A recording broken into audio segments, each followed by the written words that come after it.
This production is brought to you by Philothea Studios. Hello and welcome.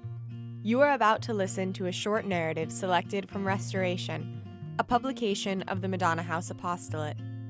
We invite you to listen deeply as the author shares the joys and struggles of living the gospel of Jesus Christ without compromise in today's world.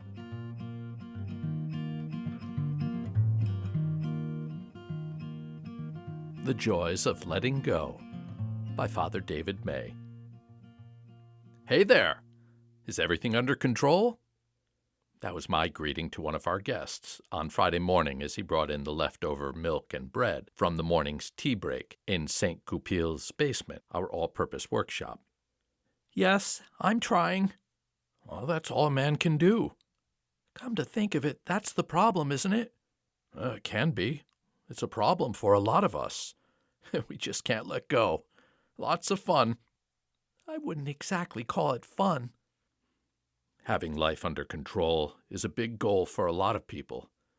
Of course, it's an entirely understandable one, considering to what depths of chaos life can descend. Many people have experienced, or do experience, precisely that, an agonizing, not to mention terrifying, dose of chaos. Sometimes we bring it on ourselves, and sometimes we're the victim of circumstances.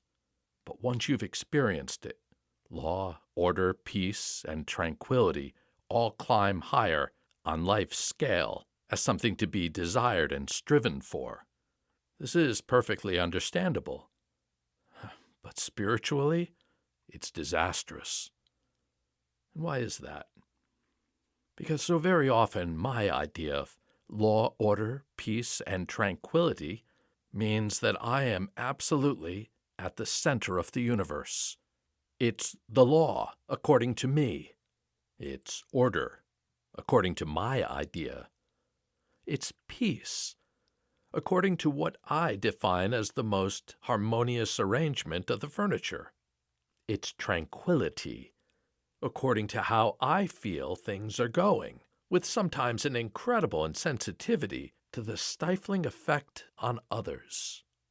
At a deeper level yet, being in control is in large part a contradiction to faith in Jesus Christ. When the Lord was walking by the Sea of Galilee, he called those disciples to follow him. No introductions, no explanations, no promises, except something about becoming fishers of men. That was the beginning of life out of control, at least their control. It was a handing over of everything dear to domestic tranquility, a reasonable income from fishing, a known daily routine, closeness to family, dependable neighbors. Sometime later, when he invited Peter to walk across the heaving waters to him, he gave us forever a perfect image of what it means for life to be out of our control and in his domain. It seems that the kingdom of God exists somewhere just beyond the borders of my kingdom, where I am in charge. Somewhere just beyond those proud, unassailable walls or hostile electric fences, a whole universe of experience awaits me.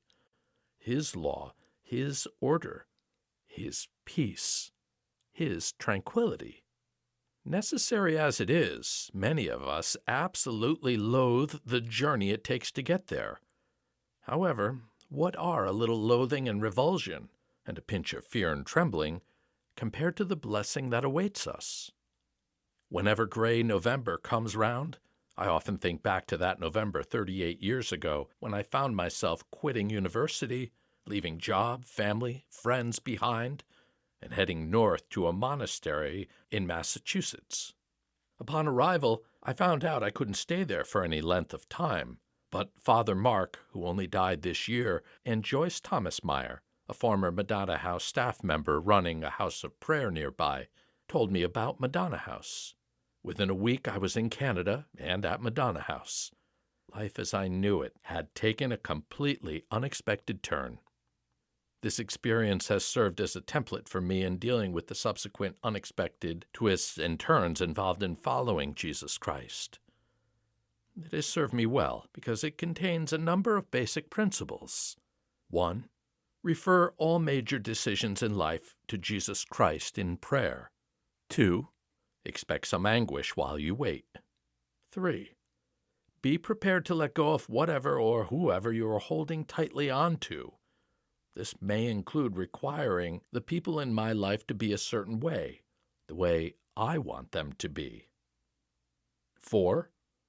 The Lord has an uncanny way of knowing what I really desire better than I do. 5. If I trust Him and simply obey His directives, He fulfills my heart's desire in ways that are utterly mysterious.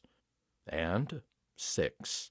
Through all that happens, He is shaping me into His likeness. This, in turn, brings me to the major obstacles to letting go. It's a matter of faith and trust. Do I believe that Jesus has my best interest in mind, that He has a better idea than I ever could as to what is best for me, and beyond that, through me, for others? And above all, do I want to be shaped unto His likeness? We all know that most human beings have trust issues, as we call them. And today, having faith in anything solid, dependable, and lasting is perhaps harder to come by. But despite these very real obstacles, I maintain that the greatest hindrance to letting go of control and handing same over to God is, I don't want to end up like He did. Which is to say, I don't relish the thought of being a perpetual servant, the other word for which is to be crucified with Christ. An example. A few years ago on that gray November arrival day in Combermere, I received word that my father, whom I hadn't seen once in the 19 years since my parents were divorced, wanted to meet with me. It is incredible the number of stored up and largely unconscious, until then, emotions that got stirred up by that communication. But after prayer, it became so clear that to be true to Christ and to honor my father, I had to agree to his request. We met, were reconciled, and I was put on the trail of my long-lost first cousins, whom I have come to know and love through the years as a real gift in my life. The emptying out of bitterness and disappointment that occurred through all this was fearsome, but also liberating. Never before had I experienced to such a degree what the mercy of Christ is all about. The examples can be multiplied. Life in the kingdom, it is always a matter of letting go so that the Lord can cleanse our hearts and empty us of what clutters those vast interior rooms. Then He takes up residence anew, so that He might live His life in us a little more, with family, friends, community, neighbors, enemies, greater society. Yet it has struck me lately how few friends Christ really has. I speak first of myself. So many times we, turn away from His invitation, preferring instead something more to our measure, something safer, petty. And yet, the astonishing invitation of the Lord remains. From the Gospel of St. John, verse 15 and 16.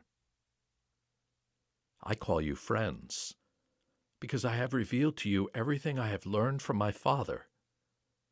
You did not choose me, but I chose you, and appointed you to go forth and bear fruit, fruit that will last.